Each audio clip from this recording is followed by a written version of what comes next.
Good morning, Greater Latrobe. From the WCAT-TV studio, I'm Maria Angelico, alongside Brianna Vesley. Coming up in today's show, community service hours are due soon. Applications are due today if you are interested in working for the district this summer. And we have an update on our Wildcat sports teams. All this and more on your WCAT-TV news. Attention seniors. Anyone who had Dr. Baum for Introduction to Career Pathways in 7th or 8th grade, it is time to pick up the career and personality collages that you made in the first few days of class. Stop by her room, H104, to pick up your collage and say hi. She can't wait to see you. Attention current seniors.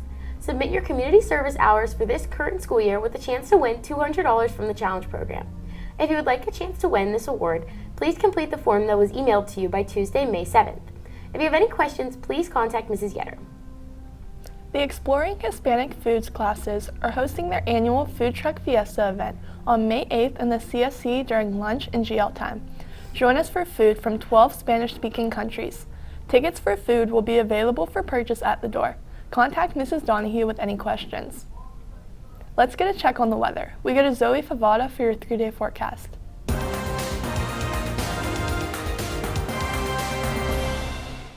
Good morning, Wildcats. Today we're looking at a high of 77 with a low of 55 along with sunny skies. Tomorrow, temperatures will range from a high of 80 to a low of 55, also with sunny skies. Friday, expect a high of 83 and a low of 53 with partly sunny skies. That's the 3-day forecast. Thanks, and back to you. Students interested in a career in accounting are welcome to attend the guest speaker presentation by Latrobe alum and current SVC accounting major, Madison Rasvicki, on Friday, May 3rd during Block B of GL time in the library. All students are welcome to attend. This event is in Flex Time Manager. We go to Jack Sacrapani for an update on our Wildcat sports teams.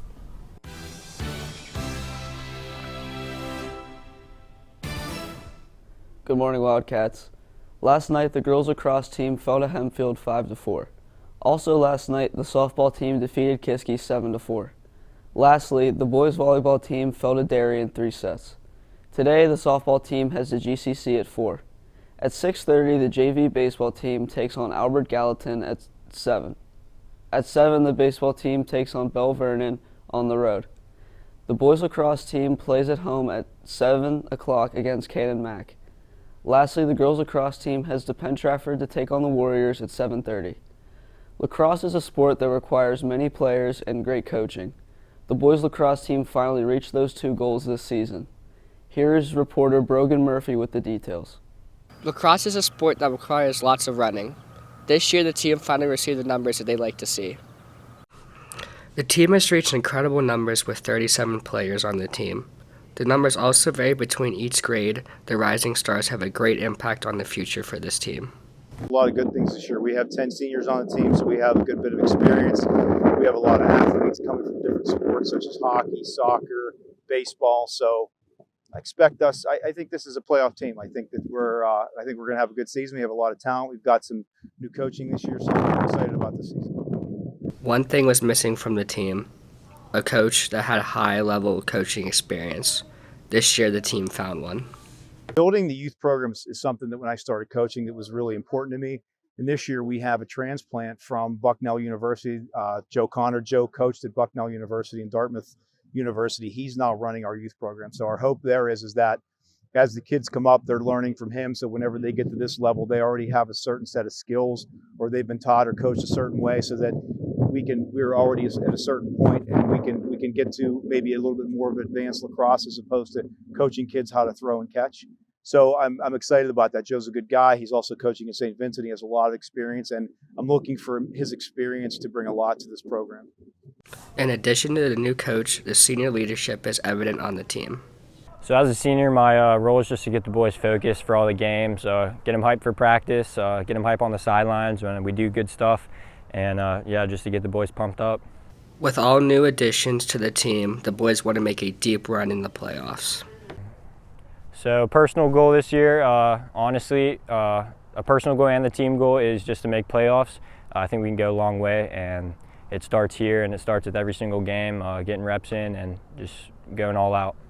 The boys lacrosse team has done extreme amounts to get a winning season so far this year. The players and coaches help a lot. They're having a great season so far, and they're only looking forward. From WCAT TV News, I'm Brogan Murphy. In other sports news, you may have noticed a new athletic performance course for student athletes being offered by the Phys Ed department. Here is reporter Brody Ruman with the details. Greater Latrobe continues to offer unique courses that are relevant to the lives of the students. This year, the Phys Ed department is offering a new course for the student athlete. With most of the Latrobe students participating on a sports team, the Phys Ed department wants to tailor a course to meet their specific needs. The reason we created the athletic performance class is talking with a lot of the coaches in the school district as well as students. There seems to be a little bit of an overlap with kids who are coming in to try and lift for sports and get practices in and share the weight room. Also things with game days, practice days, in season, out of season. We felt that if you bring kids into an athletic performance class, we can really focus on individualizing what the kids need. This course is specifically designed for student athletes. Students who are not participating on a sports team also have a course they can take. So there is a class for kids who aren't student athletes, and that's our weight training class. The reason we separated that is because athletes who come in and follow just our regular curriculum, such as a weightlifting curriculum, if it's a day where the class is planned to max out or lift heavy and they have a game, that would obviously be counterproductive.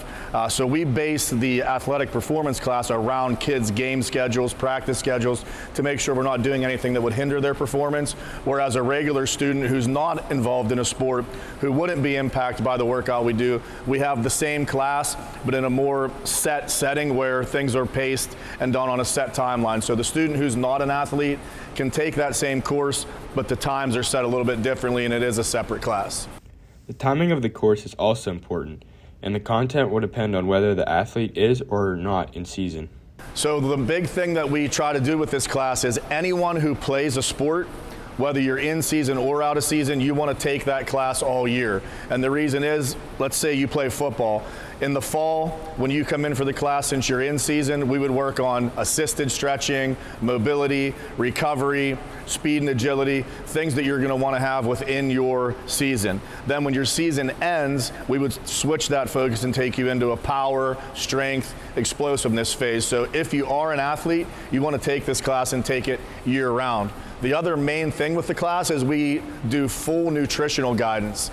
All of the teachers who teach this class are either already are or will be certified in athletic performance nutrition through the National Academy of Sports Medicine. And it's super important now for athletes to make sure they're feeding their bodies correctly and getting enough fuel, knowing what to eat before, during, and after an event. And this class is going to give them an opportunity to learn about that as well. How would a class like this benefit you in your sport? Yeah, it could help a lot, especially for wrestling. I know, it helps with nutrition and all that. So if I'm really staying good on my nutrition, not cutting 10 to 15 pounds, then it's going to really benefit me on the mat. This class looks to be very beneficial for our student athletes and could really help them. Reporting for WCAT-TV, I'm Brody Ruman. Thanks, Brody. We go to Aaron Ulowicz for more on national sports. Thanks, Jack. Good morning, Wildcats. Last night in the NHL, the Hurricanes and Avalanche advanced to the second round of playoffs with wins over the Islanders and Jets. Toronto and Nashville also collected wins. Tonight at 7:30, the Golden Knights play the Stars for Game 5, and at 10, the Oilers look to advance with a win over the Kings. Yesterday, the Pirates fell to the Athletics 5-2. Tonight, the Bucks take on the A's again for the final game of the series at 3:37. That's all for national sports. Thanks, and back to you. Thanks, Erin. Any girl interested in playing girls golf in the fall should sign up in the athletic office. Also, there will be a mandatory meeting for any current 9th, 10th, and 11th grade student interested in trying out for the golf team on Wednesday, May 8th during the first half of GL time in room S207. Information about tryouts and the summer schedule will be given at this time. A representative from the service academies will be here on Thursday, May 2nd during both blocks of GL time in C106 to discuss opportunities with the armed forces. Students in grades 9 through 11 are invited to attend. The service academies include the Merchant Marine Academy, the Naval Academy, the U.S. Military Academy at West Point, the Air Force Academy, and the Coast Guard Academy. Students who are selected for a service academy attend college for free and receive a bachelor's degree as well as graduate as a commissioned officer in the military. Any questions, please contact Mrs. Yetter. Arnold Palmer Regional Airport is hosting an open house on May 4th for the general public. This event is designed to open the world of aviation up to new pilots and students. Laurel Highlands Aeronautical Academy, St. Vincent College, and CCBC will all be in attendance to promote aviation opportunities, including $75 Discovery flights for up to 3 people, free breakfast, and the chance to speak to instructors and professors about aviation careers. Please call 724-539-4533 to register for this event. Applications are now being accepted for the Leadership Westmoreland Youth Academy from June 17th to the 21st at the Westmoreland Conservation District. This 5-day program is designed to introduce participants to leadership concepts and provide interaction with local businesses, government, and community leaders. Students currently in grades 9 through 11 are eligible to attend. Please see Mrs. Yetter or your guidance counselor for more application information. Applications are due by May 13th. There is a $175 tuition fee, which covers meals and materials. The GLSD Facilities Department is looking to hire summer workers. This is a custodial position that includes general cleaning, moving furniture, and groundskeeping. It is a 10-week program and hours are Monday through Friday, 7 to 3:30. The pay is $10.50 per hour. Interested students can pick up an application from Mrs. Yetter's office. Applications are due today. Students in grades 9 through 11 interested in careers in the natural gas industry are invited to attend a free summer camp in July in Washington, PA or Williamsport, PA. Scan the QR code for more information and to submit an application. The deadline to apply is today. Thanks for tuning in to this edition of WCAT-TV News. Have a great day, Latrobe. Go Wildcats!